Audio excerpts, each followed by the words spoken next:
I was 65 when it happened, the night inside that old family mansion that changed everything. One moment, the lights went out. The next, I realized someone I trusted was leading me straight into a trap. I didn't know why. I didn't know how far they were willing to go. But what happened on those stairs? It shattered every truth I believed about family. My name is Nora Hansen, and if you had asked me a year ago whether I believed my own family could ever become dangerous, I would have laughed. I spent 32 years working in Canadian Family Protective Services, helping women and children escape abusive homes, helping the elderly fight financial exploitation, and protecting families from the kind of darkness most people never imagine. I understood cruelty. I understood manipulation.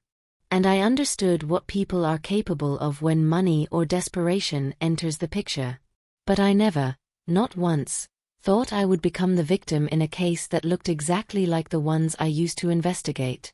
2 years ago, my husband William died of cancer, and with him went the last part of my life where I felt safe. His loss carved a hollow in my heart that no one else could fill. Since then, my son Adam became the center of my world. He was gentle, kind, and always trying to protect me from falling apart. I loved him so fiercely that sometimes it scared me. And then there was Rebecca, my daughter-in-law. On the surface, she was every mother's dream, beautiful, polite, charming, successful enough to impress relatives, and confident enough to command every room she walked into. But beneath that polished smile was a coldness I could never quite name. A silence. A calculation. I had sensed it on the day she married my son. Something flickered in her eyes for just a second, something sharp, something hungry. But I buried the thought. Adam loved her. And love makes us forgive the things we don't understand. After William died, I did what every grieving wife does. I downsized my expenses, settled the estate, and put my husband's remaining insurance money, nearly $500,000, into savings for the future. I didn't advertise it. I didn't talk about it. It wasn't something I flashed around. But somehow, Rebecca found out. And the day she realized how much money I had was the day she began preparing my death. Of course, back then, I saw nothing. All I saw was a young woman trying to build her future. That's the word she loved to use, future. She wanted to open a luxury women's wellness center, complete with spa rooms, meditation studios, medical-grade equipment, and branded merchandise. $1 million dream in a world where she barely had 2 good credit cards left. But she talked about it every day, as if speaking it aloud would magically make the banks forget her loan defaults, her credit card debt, and the secret gambling balance she kept hidden from Adam. Then came December.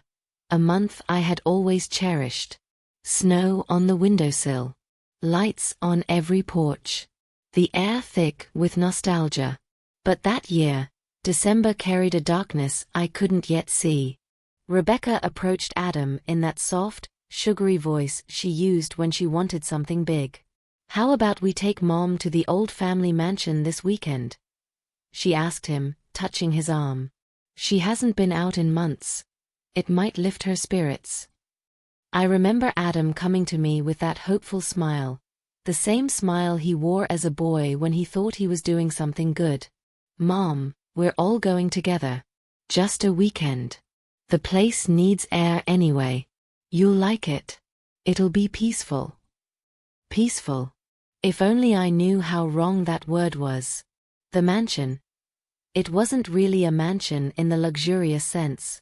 It was our grandparents' old estate, a historic, sprawling house in the countryside of Manitoba. Abandoned for nearly 20 years, standing quiet and cold like a body without a heartbeat. No neighbors. No functioning landline. Barely any cell signal. The kind of house where if you screamed, the echoes would die before anyone could hear them. But I didn't say no. Because Adam was happy. And when you're a mother who has already buried one person you loved, you cling fiercely to the one you have left. The moment we arrived, something inside me tightened. The house was colder than the winter air outside. The hallway smelled of dust and memories. The wooden floors creaked like bones settling into their final place. Yet Rebecca moved through the rooms with an unsettling ease, her fingers touching furniture, checking corners, looking around not with nostalgia, but with assessment. Like someone measuring a space before making a move. Still, I tried to push it away. I tried to enjoy the weekend. But every time I turned, Rebecca was there. Smiling too much, talking too sweetly, watching me just a second too long. And by the end of that first night, I knew something was wrong. Something in her eyes. Something in the dark hallways. Something in the way the house felt, almost as if it was holding its breath. I didn't know yet that she was waiting for the perfect moment. I didn't know she had already planned exactly how to kill me. I didn't know that she had chosen the mansion because it was isolated, silent, and almost impossible for me to call for help. All I knew was that the house felt different. And for the first time in years, I felt danger breathing quietly behind me. The next morning, sunlight broke through the cracked wooden blinds of the mansion's guest bedroom, falling in thin, cold lines across my blanket. I barely slept. The silence of that house wasn't peaceful, it was watchful. Heavy. As if every room remembered something terrible and was waiting for someone to repeat it. I pushed myself out of bed slowly, my joints aching the way they do at my age, and followed the faint smell of coffee drifting from the kitchen. When I walked in, I found Rebecca already up, dressed perfectly, makeup flawless, hair smooth, moving around the dusty counters like she was in her own designer kitchen back in the city. "Good morning, Mom," she said warmly, too warmly. "I made your favorite, black coffee with just a little sugar." I hadn't told her my preferences. Ever. Not once. I stared at the mug for a moment longer than I should have. She noticed. "You okay?" she asked, her voice soft but her eyes sharp. Calculating. I forced a smile, pretending not to see the lie behind her kindness. "Just tired," I replied. Adam walked in a minute later, hair messy, still half asleep. He kissed my forehead and poured himself some coffee. Rebecca slipped her arms around his waist, resting her head against him. "Can we do something today? Go through some of the old rooms, maybe? I want Adam to see the attic, you know, the one with the old family portraits." Attic. Stairs. Isolation. I recognized those patterns. When you spend 3 decades in protective services, you learn how predators think. You learn to pay attention to choices, where they want you to stand, where they want you to go, who they want alone. But I stayed quiet. After breakfast, Adam suggested the 3 of us clean out some of the rooms. He had no idea the danger he was standing next to. He had no idea his wife's helpfulness was nothing more than a perfectly staged performance. Rebecca smiled too much, touched him too often, and every time she did, her eyes flicked toward me, measuring whether I believed her act. By afternoon, Adam decided to drive into town. "The house is freezing," he said, rubbing his arms. "I'm going to get extra blankets and maybe a portable heater." Rebecca's reaction was too quick. Too firm. "Oh no, I'll go." She pressed a hand to his chest. "You stay with your mom. You two need time together." That smile of hers? It was the kind meant to trick the world. Not me. Adam hesitated. "Are you sure?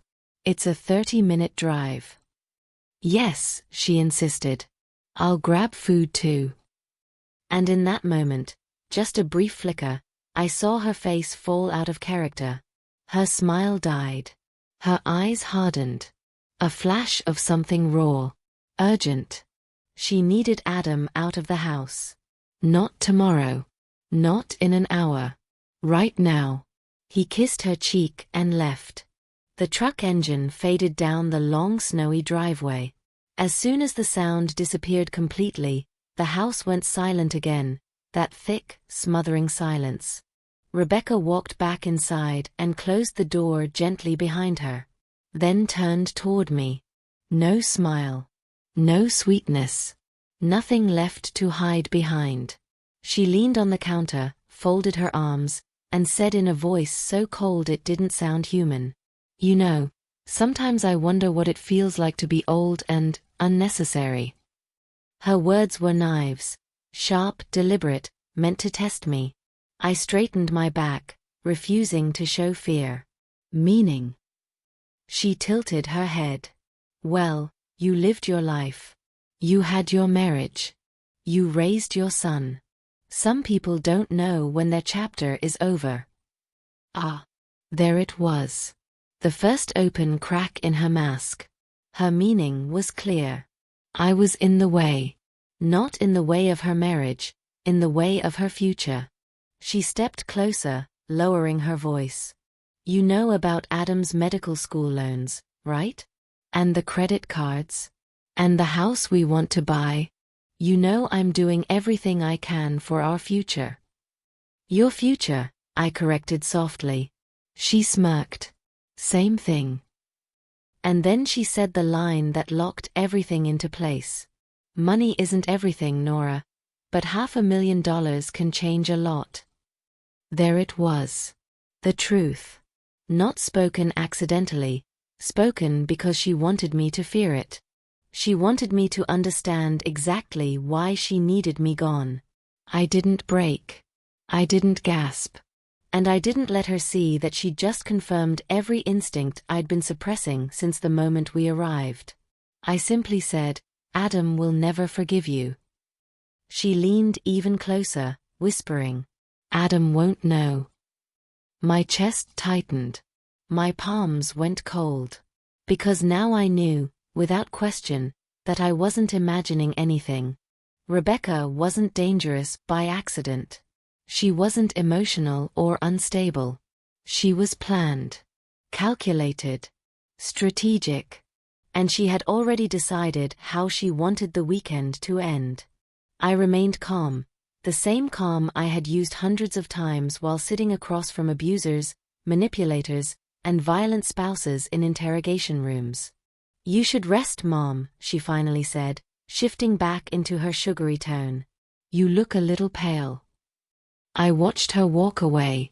In that moment, two truths settled in my bones. She had already decided to kill me. Her plan was already in motion. I just didn't know when the trap would spring, or how close I already was to falling into it. The mansion felt different that evening, colder, heavier, as if the walls themselves were listening. It wasn't the winter air creeping through the old windows. It was Rebecca. She moved through the house with a smile on her lips and calculation in her eyes, pretending warmth but radiating something sharp and dangerous underneath. Every time she passed me, I felt the same chill I used to feel when interviewing women who had already decided what they were going to do to their husbands long before the investigation began. Adam returned around sunset with groceries, blankets, and a portable heater. The moment he stepped through the door, the entire atmosphere shifted. Rebecca rushed to him, hugging him tightly, kissing him, acting like she had been waiting for him in fear and loneliness. She held him longer than necessary, her fingers gripping his back. It wasn't affection. It was relief. Relief that she hadn't acted yet. Relief that she still had time. Relief that whatever she had planned was still possible. We had dinner together. Simple soup, bread warmed in the oven, and quiet small talk. Adam talked about work and future plans, completely unaware that his wife's smiles had shifted every time she looked at me. The warmth in her face would vanish instantly, replaced by that cold, flat stare that seemed to say, "You shouldn't be here." After dinner, Adam suggested we check the attic the next morning. Rebecca's reaction was too fast, too sharp. "No, let's do it tonight," she insisted. Her voice trembled with urgency she couldn't quite hide. The attic stairs were narrow, steep, and dangerously old. A fall from the top, especially in the dark, could be fatal. Everything in her voice told me that was exactly what she wanted. Adam shook his head. Mom looks tired. We'll do it tomorrow. For a split second, a flash of pure, blinding anger crossed Rebecca's face before she masked it again with a smile. Of course. Tomorrow morning is fine, she said lightly. But I saw her jaw tighten. I saw her fingers curl. She wasn't used to being told no. Adam went to shower, leaving me alone in the kitchen with her. She stepped closer, so close that I could smell the faint perfume she always wore, sweet, soft, hiding the bitterness underneath. Her voice dropped to a whisper. You really should get some rest tonight. You look fragile. It wasn't concern. It was a warning. I didn't answer. I simply walked away. Later that night, the entire house went silent. The kind of silence that isn't peaceful, just loaded. I lay in bed, staring at the ceiling, listening to the faint creaks in the hallway. Someone was awake. Moving. Watching. Then, suddenly, the house went completely dark. Not a flicker. Not a gradual dimming.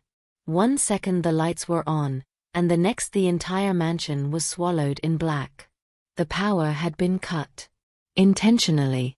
Then I heard her footsteps, slow, deliberate, climbing the stairs toward my room. My heartbeat pounded so hard I could feel it in my throat. She stopped outside my door. A soft hand pressed against the wood. Then 3 taps. Slow. Gentle. Controlled. Mom. Her voice came sweet and careful.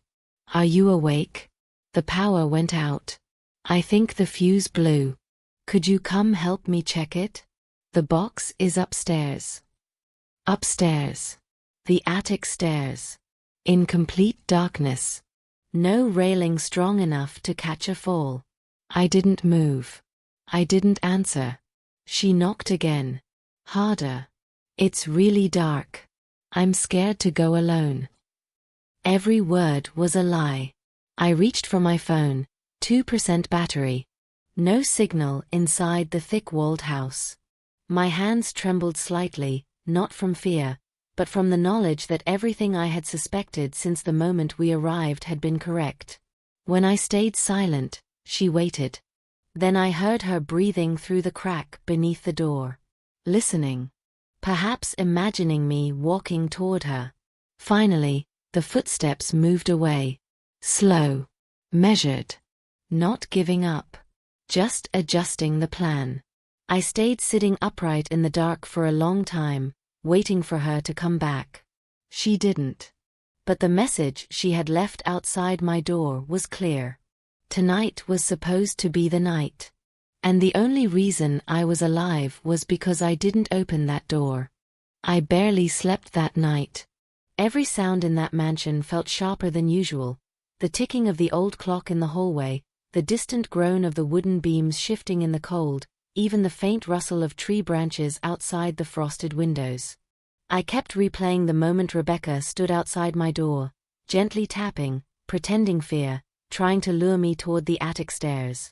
If I had opened that door, if I had followed her voice, I knew exactly how the night would have ended. When dawn finally touched the sky, turning the snow outside a dull silver blue, I slipped quietly out of bed. My legs ached, my back felt stiff, and my nerves were still raw, but I forced myself to stay calm. I had spent too many years teaching people how to survive violent situations to let panic take over now. The trick was simple: stay aware, stay rational, and stay one step ahead. I walked into the hallway, expecting to see Rebecca lurking somewhere in the shadows, but instead, I found her in the kitchen, humming softly, preparing breakfast like an obedient, loving wife. Her hair was tied neatly, her clothes spotless, her smile bright. Not a trace of the monster I'd seen outside my door hours earlier. She poured coffee into 3 cups, as if nothing had happened, as if she hadn't tried to get me alone in the dark. "Morning, Mom," she said cheerfully. "I didn't sleep well. The storm kept me up." There had been no storm. Before I could respond, Adam walked in, yawning, stretching, oblivious to everything that had happened the night before. He kissed his wife, then hugged me, asking gently if I slept all right. I lied. Yes, I'm fine. There was no point worrying him yet, not without proof. I watched Rebecca closely. She moved around the kitchen with almost exaggerated gentleness, playing the role of the perfect partner. But every now and then, when Adam wasn't looking, she stole tiny glances at me. Sharp, assessing, impatient. She wasn't finished. She was waiting for another opportunity. After breakfast, Adam suggested we finally start clearing the attic. Rebecca's spoon froze mid-air. I saw the exact moment her mask cracked. Her eyes widened just slightly, her lips tightened. Then she forced a smile. Yes, we can start there. She was cornered now. She didn't want both of us upstairs at the same time. She wanted me alone. She wanted control of the environment. I made a quick decision. If she wanted to control the moment, I would control the timing. Actually, I said calmly, we should check the basement first. The furnace sounded strange last night. It was a lie, but Adam immediately nodded. That's a good idea. If it's acting up in this weather, it could be dangerous. Rebecca's jaw clenched so hard I thought she might crack her own teeth. She said nothing, just followed us downstairs. What she didn't know was that the basement was where I kept an old metal trunk filled with my late husband's tools and emergency supplies. A habit he'd picked up from working construction for years. I needed something, anything, to protect myself or prove my suspicions. When we reached the bottom of the steps, the basement felt even colder than the rest of the house. Dust floated in the air, disturbed by our footsteps. Adam walked toward the furnace, examining the pipes. Rebecca stood near the stairs, arms folded, her attention locked on me. I opened the metal trunk quietly. Old flashlights, coils of rope, a toolbox, heavy gloves, and then something else, a small emergency flare. Not a weapon, but bright enough to blind someone in total darkness. I slipped it into my sweater pocket without a sound. Rebecca's voice broke the silence. Mom, could you hand me that box on the shelf? The one on the top. The shelf she pointed to was behind me, and dangerously close to the staircase. She wanted me to turn my back. She wanted me in that blind spot, the one every self-defense instructor warns older adults about. Before I could answer, Adam called out, "Hey, this pipe looks loose. Rebecca, can you hold the flashlight for me?" Rebecca hesitated. Just a fraction of a second. But it was enough. She didn't want to help Adam. She didn't want to move away from the stairs. She didn't want to take her eyes off me. But she had no choice. She grabbed the flashlight and stepped toward him. And in that moment, that small accidental moment, I looked down the staircase and saw something that froze my blood. The third stair from the top was covered in a fine, almost invisible layer of oil. A thin sheen that reflected the basement light only when viewed from the right angle. My stomach twisted. She had planned everything, even the smallest detail. This wasn't panic. This wasn't emotion. This was preparation. I stepped away from the staircase as quietly as possible. Adam finished checking the furnace and decided it was fine after all. "Let's get to the attic," he said casually. Rebecca turned to me with a smile so pleasant it felt like a knife. Yes. The attic. That was the moment I knew she was going to try again. And this time, she would make sure there were no interruptions. As we walked back upstairs, Adam ahead of us, Rebecca following behind him, and me trailing at the end, I kept one hand inside my pocket, fingers tight around the emergency flare. If the power went out again. If she tried to corner me in the dark. If she tried to push me on those narrow steps.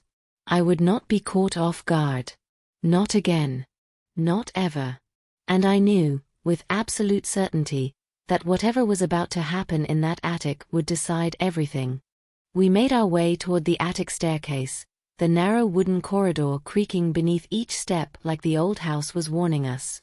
Adam was walking ahead, completely unaware of the storm that was quietly gathering behind him. Rebecca walked in the middle, and I followed at the back, keeping my hand firmly inside my sweater pocket, fingers curled around the emergency flare I had taken from the basement. I knew what she wanted, and I knew the attic was the perfect place for her to try again. It was isolated, silent, filled with dust and old furniture, and the staircase leading up to it was steep enough that one strong push could send a person crashing all the way down. When we reached the foot of the attic stairs, Adam placed his hand on the railing. "Be careful," he said. "These steps haven't been used in years." Rebecca flashed him a smile. "We'll be fine," she replied smoothly. Then she turned her face toward me, and in her eyes, I saw something raw, something that almost stole my breath. Determination. Desperation. A silent promise that she wasn't going to let another opportunity slip away. Adam started climbing. Rebecca followed him slowly. I remained at the bottom for a moment, pretending to examine the banister. I wasn't stalling. I was calculating. If she tried anything while Adam was up there, he wouldn't see it. He wouldn't even hear it over the sound of his own footsteps on the old wood. I began walking up carefully, one step at a time, keeping enough distance between myself and Rebecca that she couldn't reach back and grab me. Halfway up the staircase, just as we reached the narrow bend, the house went dark again. Total blackness. Not dim. Not flickering. Just a sudden, complete death of light, exactly like last night. I froze for a second. Adam stopped moving ahead of us. And then I heard Rebecca inhale sharply, as if this was the moment she had been waiting for. "Oh no," she whispered dramatically. "The power again." But her voice wasn't frightened. It was calm. Too calm. Adam used his phone flashlight and walked ahead toward the attic entrance. "I'll go check the breaker," he said. "Stay right here." And then, without hesitation, he walked into the attic, the light from his phone fading as he disappeared beyond the old wooden archway. The moment he was out of sight, the darkness around me thickened. And I heard Rebecca's voice, low, steady, and chilling. "You know, you really should have signed those papers." I didn't move. "What papers?" "The loan agreement," she whispered. "The one that would have helped us cover our debts. But you said no. You think $500,000 is nothing to lose at your age." I tightened my grip on the flare. She stepped closer, her voice inches from my ear now. "It could have changed our lives. But you don't care about our future. You don't care about Adam's dreams. You never did." "That money was my husband's life savings," I said quietly. She laughed, a short, ugly sound. "And when you die, it becomes ours."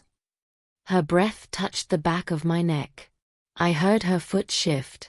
The stairs creaked beneath her weight. One push. That's all she needed. "Rebecca," I whispered, "you don't want to do this." "I've already done it in my head," she replied. "And it works out perfectly every time." Her hand brushed my shoulder. That was it. That was the moment. She lunged, a sudden, violent shove meant to send me crashing backward through the darkness. But I wasn't the same woman she thought I was. I had been preparing for this moment since last night. My knees bent instinctively, my body sinking low as her hands hit only the air above me. And then I activated the flare. A violent burst of orange-red light exploded between us, flooding the narrow corridor with blinding brightness. Rebecca stumbled back, arm raised, eyes squeezed shut, screaming as the sudden light stunned her. The flare's roar echoed all the way through the old house, shaking dust loose from the ceiling beams. "What the hell?" Adam shouted from the attic. Rebecca was half blind now, one hand gripping the wall, the other covering her face. The stairs were shaking under her feet. For a split second, I thought she would lose her balance and fall on her own. But she didn't. She steadied herself, and the look she gave me was pure hatred, glowing red in the flare's light. "You're dead," she hissed. I moved back up the stairs quickly, trying to put distance between us. Rebecca lunged again, wild this time, careless, desperate, and her hands slammed into my shoulder. I grabbed the railing to keep from falling. But in her frenzy, Rebecca lost her footing. The staircase shook violently. Her heel slipped on the very edge of the wooden step. And suddenly she was hanging onto the railing with one hand, her body leaning backward over the long drop below. Her breathing turned ragged. Her face went pale. She looked terrified, genuinely terrified, for the first time. Her voice broke. "Help me." I stared down at her, a woman who had tried twice to kill me within 24 hours. A woman who wanted my life, my savings, my son, my future. Her grip slipped another inch.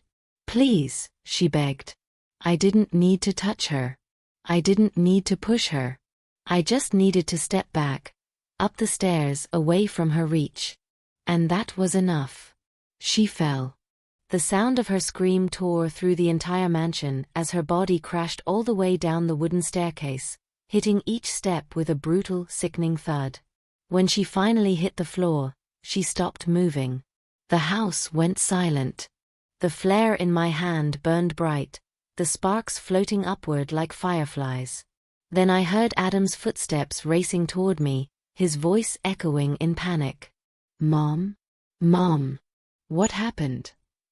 And I knew the moment had come. The moment where everything would either break us or save him. Adam's footsteps thundered toward us, and for a moment I couldn't breathe. He appeared at the bottom of the staircase, eyes wide, chest heaving as he stared at Rebecca's twisted body lying motionless on the wooden floor. His phone was still in his hand, the flashlight beam shaking violently as he tried to steady it. "Rebecca!" he screamed, dropping beside her. His hands hovered helplessly above her shoulders, afraid to touch her but too terrified to pull away. "Rebecca! Can you hear me? Baby? Talk to me." I stood frozen halfway up the stairs, the flare still burning in my hand, casting a bright and unnatural glow over everything. Rebecca's pale face, Adam's trembling fingers, my own shaking shadow stretching across the wall. Adam finally looked up at me, confusion, fear, disbelief colliding in his eyes. "What happened? Mom, what happened?" For a moment, the world held its breath. My heart pounded so hard I could barely speak. I took a slow, steady breath and walked carefully down the remaining steps, keeping one hand firmly on the railing. The flare hissed beside me. "She tried to push me," I said quietly. "Twice." Adam blinked rapidly, shaking his head like he couldn't process the words. "What? No, that doesn't make sense. Rebecca would never, she couldn't. Mom, what are you saying?" I swallowed, keeping my voice calm. "I'm saying the truth, Adam. She cut the power last night. She tried to lure me upstairs. She waited until you left the room. She tried again today in the dark. She slipped when she pushed me. She fell on her own." Adam stared at me, the muscles in his jaw tightening. "Mom, that's not possible. She loves you. She's always tried, she wouldn't." His voice cracked. He wasn't just grieving. He was trying to protect the picture of his perfect marriage. Trying to make reality fit the fantasy he had built with her. I moved closer and gently placed the flare on the floor, letting it burn itself out. Then I reached for Adam's shoulder. He flinched, but I kept my touch steady. "Adam," I said softly, "look at her." He hesitated, then finally looked, really looked, at his wife's face. There, beneath the accident of the fall, was something else. Anger. Resentment. A tightness around the mouth and brow that didn't belong to someone who had simply slipped. But it wasn't enough. Not yet. He needed more. And I had it. I saw the oil on the stairs, I said quietly. She put it there. And I saw her try to push me last night between the floors. She wanted me alone in the dark. She wanted me to fall. His eyes filled with a pain I can only describe as betrayal fighting denial. Mom, please. Please tell me this is some horrible misunderstanding. Please tell me she didn't. I crouched beside him and lowered my voice. She asked me for $500,000, Adam. Not as a loan. As a solution. She wanted my savings because she was drowning in debt. She said that after my death, you two could finally start living. His face went completely still. No, he whispered. No, she wouldn't. She couldn't say that. But I could see it. The truth was sinking in. Not all the way, but enough to crack the illusion. Rebecca groaned, a long, low, painful sound. Adam's head snapped toward her. She's alive, he breathed. Rebecca? Baby, I'm here. I'm here. Her eyes fluttered open, unfocused, glassy but aware. She scanned the room slowly. Her gaze locked onto me first, and the hatred in her eyes was unmistakable. Not confusion. Not fear. Hatred. Then she turned her head slightly toward Adam. When she spoke, her voice was raspy, broken, but her words were sharp as glass. Adam. She pushed me. My breath caught. Adam's entire body stiffened. What? Rebecca swallowed hard, wincing in pain. She snapped. She said she'd never let me take her money. She shoved me down the stairs. The air left the room. I felt like the floor dropped beneath my feet. Adam's gaze shifted between us, Rebecca's half-lifeless body, my trembling hands, the burned-out flare on the ground. He looked like a man standing on the edge of two roads, one built on truth, the other built on love. And then Rebecca began to cry. Not real tears, I knew those well. Dry sobs. Breaths without moisture. Rehearsed, manipulated grief. Adam collapsed into himself, holding his head. Oh God. Oh God. I don't know what's happening. I don't understand. You understand perfectly, Rebecca whispered. Your mother never liked me. She wants to ruin my life. She tried to kill me. Her voice trembled in all the right places. I stepped forward. Adam, she's lying. Rebecca screamed, a sudden, wild sound that echoed through the mansion. Don't come near me. Adam, help me. She's going to finish what she started. Adam's face contorted with pain, torn between the wife he loved and the mother he trusted. His breathing grew faster. He looked at me with eyes full of questions he didn't yet have the strength to ask. Then something happened. As Rebecca tried to sit up, her hand slipped, and a small brown envelope slid out from under her jacket sleeve. It fell to the floor between us. Silence. Adam looked at it. Then at her. Then at me. What's that? He whispered. Rebecca's eyes widened in panic. Nothing. Adam, don't. But Adam reached forward, grabbed the envelope, and opened it. His hands began to shake uncontrollably. Inside were 3 things. A forged loan application in my name for $500,000. A forged signature, mine. A handwritten note from Rebecca to a private lender. She's old. She won't be around much longer. Once she's gone, we'll pay everything back. Adam dropped the envelope as if it had turned into fire. Rebecca's face drained of color. And I watched, slowly, painfully, as the truth finally shattered the last piece of my son's refusal to believe. The moment the lights went out, the entire house fell into a heavy, unnatural darkness. I paused only long enough to steady my breathing, then lifted my phone's flashlight and began climbing the old wooden staircase toward the upper landing where the fuse box had always been. I knew this house.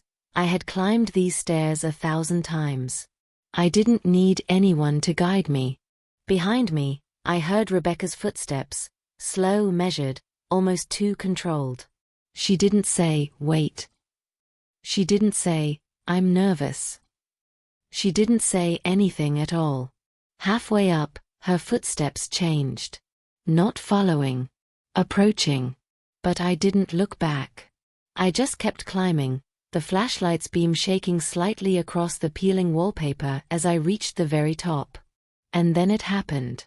Without warning, a hard shove struck the center of my back. Sharp, fast, deliberate. Rebecca's hand. I didn't even have time to gasp.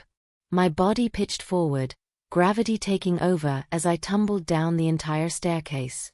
Wood slammed into my ribs, once, twice again, each impact sending a hot, tearing pain through my chest. Something cracked sharply inside me, then cracked again, before I hit the bottom with a crushing thud. My vision flickered. My breath vanished. Pain exploded through my ribs like fire. Footsteps thundered above. But before Rebecca could descend, a voice ripped through the darkness. "Mom." M-O-M. Adam. I forced my eyes open. My son stood frozen at the top of the stairs, staring from my broken body at the bottom, to Rebecca standing rigid halfway down, her hand still trembling from what she'd done. "What happened?" Adam shouted, his voice shaking. "Rebecca, what did you do?" Rebecca jerked like someone had yanked her awake. "Hey Adam, listen. It was an accident. She slipped, I swear. Your mom. She just lost her balance. I tried to grab her. She fell too fast."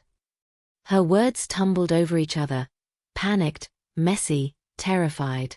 Adam stepped down 2 stairs, eyes narrowing sharply. "Why are you the one panicking? Why were you upstairs with her?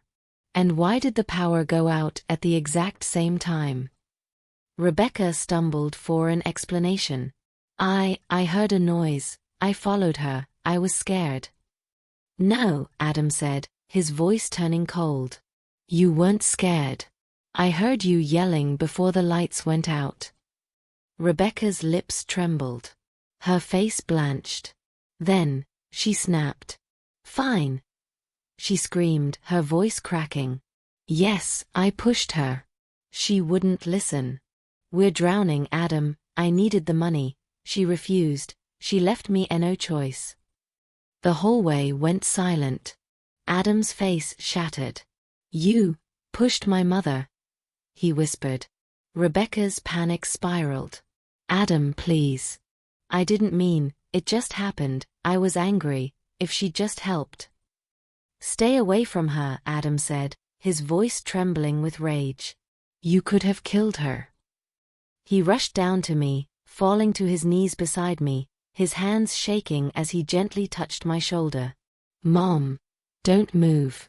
I'm calling an ambulance, and the police." Rebecca screamed. "Adam, no.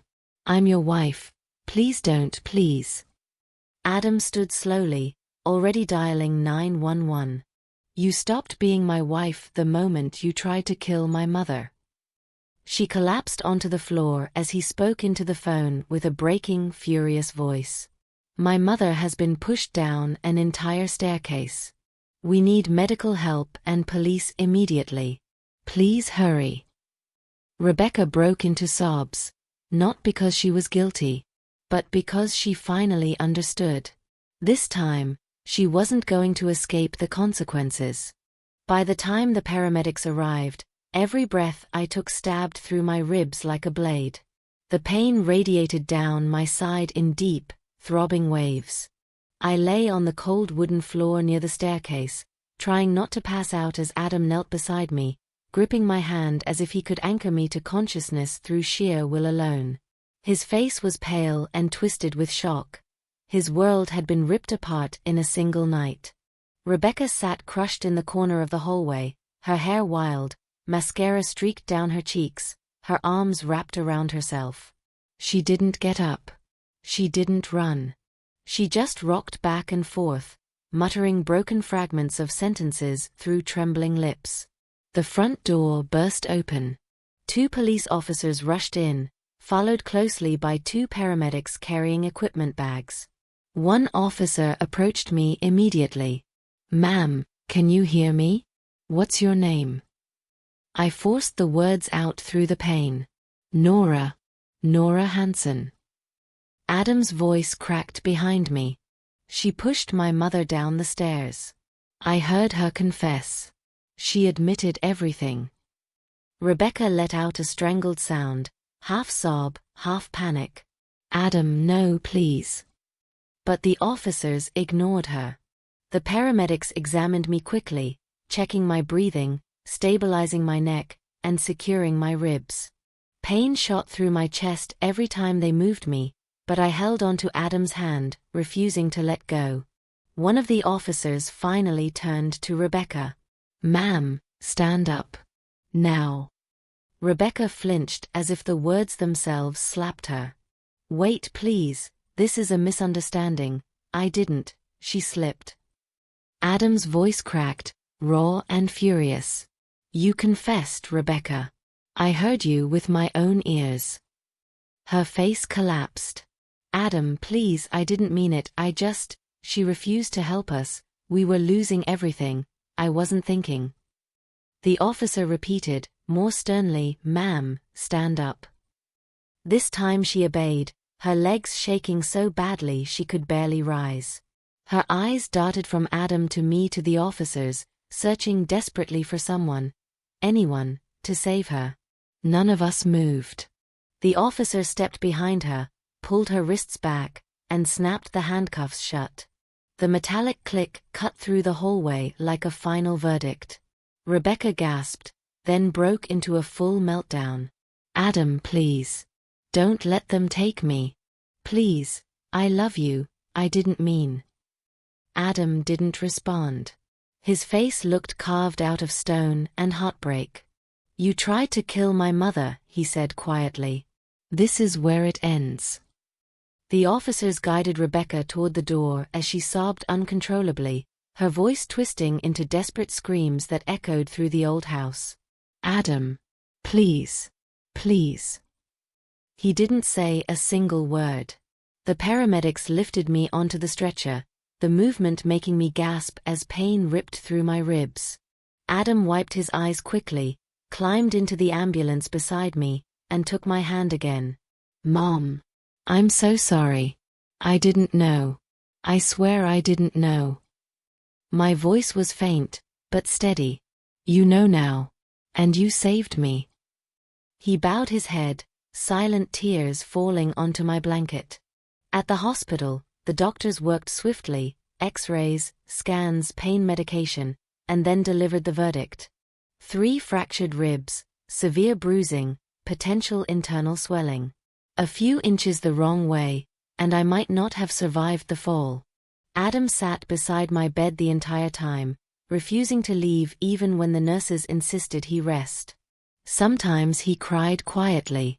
Sometimes he just stared at the wall, trying to understand how the woman he married could have done this. Later in the morning, a detective stepped inside. "Miss Hansen, your son has already given his full statement. We verified the tampered fuse box, and the physical evidence supports an intentional push. Combined with her verbal confession, the case against Rebecca Hansen is extremely strong." "What happens to her now?" I asked softly. "She's being charged with attempted murder, aggravated assault, and criminal tampering.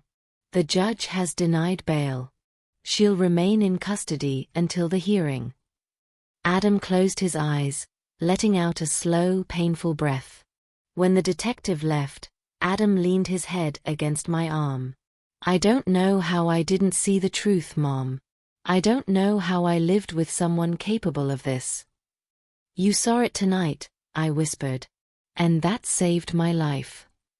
He nodded slowly, voice breaking. "I will never let anything happen to you again. Never." I touched his cheek gently. "We survived. That's what matters." Later that evening, as the pain medication eased my breathing, Adam adjusted my pillows and sat quietly beside me, still holding my hand. The room was calm now, soft lights, the steady beep of machines, the faint scent of antiseptic. "She really would have killed you," Adam whispered, voice trembling. "Yes," I said softly. "She would have." "But she didn't," he said, gripping my hand tighter. "Because you're stronger than she ever realized." As my eyes closed, exhaustion finally pulling me towards sleep, I knew one thing with absolute certainty. Rebecca had tried to end me. But Adam had saved me. And the truth, once revealed, had rewritten everything. 3 weeks after the attack, the cold December air in Toronto carried a quiet stillness, one that felt nothing like peace. My ribs were still healing, the bruises across my back fading from purple to yellow, and every deep breath still carried a sharp reminder of the night Rebecca tried to end my life. But I was stronger now. Stronger than I had ever been. Christmas Eve arrived, and Adam prepared a small family dinner at my townhouse. It was meant to be gentle, private, quiet, something that would help us all breathe again after the storm. I wasn't expecting anyone else. But Rebecca came anyway. The doorbell rang just as the turkey was being set on the table. Adam opened the door and froze. Standing outside, in a long cream-colored coat and forced sweetness plastered across her face, was Rebecca. Out on bail. "Nora," she said, pretending she had the right to say my name. "I came because I want to clear everything up. I'm innocent. It was all a misunderstanding." My heart didn't race. My hands didn't shake. I had prepared for this moment. Adam stiffened but stepped aside, letting her in only because legally, he couldn't stop her from entering the home he owned. Not yet. The rest of the family sat around the table, waiting, unsure what to say. Rebecca walked into the dining room like a performer stepping onto a stage. She took her seat, folded her hands neatly, and began her rehearsed speech. "I know everyone heard horrible things about me," she said, lowering her eyes dramatically. "But the truth is, Nora tripped. She lost her balance. I tried to help her, but she fell too fast. I loved her. I would never hurt her." A few family members exchanged awkward glances, unsure what to think. I didn't interrupt her. I didn't blink. I let her continue weaving her lies. "She's confused," Rebecca added softly. "Trauma can do that to older people. I forgive her for accusing me." Older people. That was her final mistake. I slowly pushed back my chair and stood. The room went silent. Without saying a word, I removed the shawl wrapped around my ribs and revealed the truth. The dark, deep bruises along my side. The swelling. The stiff bandages wrapped beneath my blouse. Gasps filled the room. Then I placed the doctor's full medical report on the table, X-rays showing 3 fractured ribs. Next, the police photographs of the staircase. The blood. The angles. The pattern of impact proving a deliberate push. Lastly, the written police statement confirming that I had been attacked. I didn't speak. I didn't have to. Rebecca's face collapsed. Her throat tightened. Her lip trembled, because the performance she rehearsed so perfectly was burning to ashes in front of her. Aunt Marie looked at her, horrified. "Rebecca, you lied to all of us." Uncle James shook his head. "This wasn't a fall. This was an attempted murder." Adam stood up so fast his chair scraped violently across the floor. "No more lies," he said, pointing directly at Rebecca. "No more manipulation. You almost killed my mother. You destroyed our marriage. You destroyed everything." Rebecca tried to stand, but her legs were shaking. "Adam, please, just listen." "I'm filing for divorce," he said, his voice steady, calm, final. "And everything you tried to take? The house, the car, the accounts? It's all going to my mother. Rebecca's eyes widened in disbelief. What? No, you can't. You can't do that. It's already in process, he replied. And the criminal charges will continue. You won't escape this. Not again. Not ever. Everyone in the room stared at her with disgust, betrayal, disbelief. The walls she had built, lies, manipulation, charm, were collapsing around her. Rebecca grabbed her coat with trembling hands, her face bright red with rage and humiliation. You'll regret this, she snapped at Adam. Both of you will. No, I said softly. You regret it already. She stormed out of the house, slamming the door hard behind her. And for the first time in months, the silence she left behind felt like air returning to the lungs of everyone present. Adam sat beside me, holding my hand with a new steadiness. Mom, he whispered, I promise you, this ends with justice. I believed him. For the first time, he wasn't blinded by love. He wasn't confused. He wasn't divided. He was my son again. The months that followed were long, exhausting, and filled with court dates, medical appointments, and statements. My ribs healed slowly, each breath a reminder of how close I came to never breathing again. But every passing day made me stronger, clearer, more certain that I would see justice served. Rebecca's trial began in downtown Toronto in a cold courtroom surrounded by lawyers, reporters, and family members who had once believed her lies. Now they couldn't even look at her without flinching. The charges against her were severe. Attempted murder, aggravated assault, evidence tampering, endangering a senior, obstruction of justice. The prosecution laid out everything. The fuse box tampering, the stairs, my injuries, the photographs, the medical report, her own emotional breakdown at the Christmas dinner, and Adam's testimony, calm, steady, heartbreaking. Rebecca's lawyer tried to paint it as an accident, but the evidence crushed every excuse she attempted. The judge listened quietly, his expression stiffening more and more with every piece of evidence displayed. Finally, after deliberation, the judge delivered the verdict. Rebecca Sorensen, given the severity of the crime, the premeditated nature of the actions, and the vulnerability of the victim. This court sentences you to 12 to 15 years in a Canadian correctional facility. Rebecca's face went blank. Not shocked. Just hollow. Empty. As if she had finally realized she had destroyed her own life with her own hands. Adam exhaled shakily beside me and took my hand. It's over, Mom, he whispered. She can't hurt you anymore. But the truth was, I was no longer living just to avoid harm. I was ready to live again. Recovery didn't come quickly. There were nights I woke up feeling the phantom shock of falling down those stairs, mornings where the soreness in my ribs reminded me of everything I had survived. But every day, Adam was there, cooking for me, driving me to physical therapy, sitting beside me during the quiet hours, repairing the old parts of our relationship that Rebecca had poisoned. As winter melted into spring, I began volunteering at a community center, speaking with older women who had survived violence, manipulation, fear, silence. I shared with them what I had learned. How danger hides behind familiar faces. How silence is a weapon used against us. How boundaries aren't selfish, they're survival.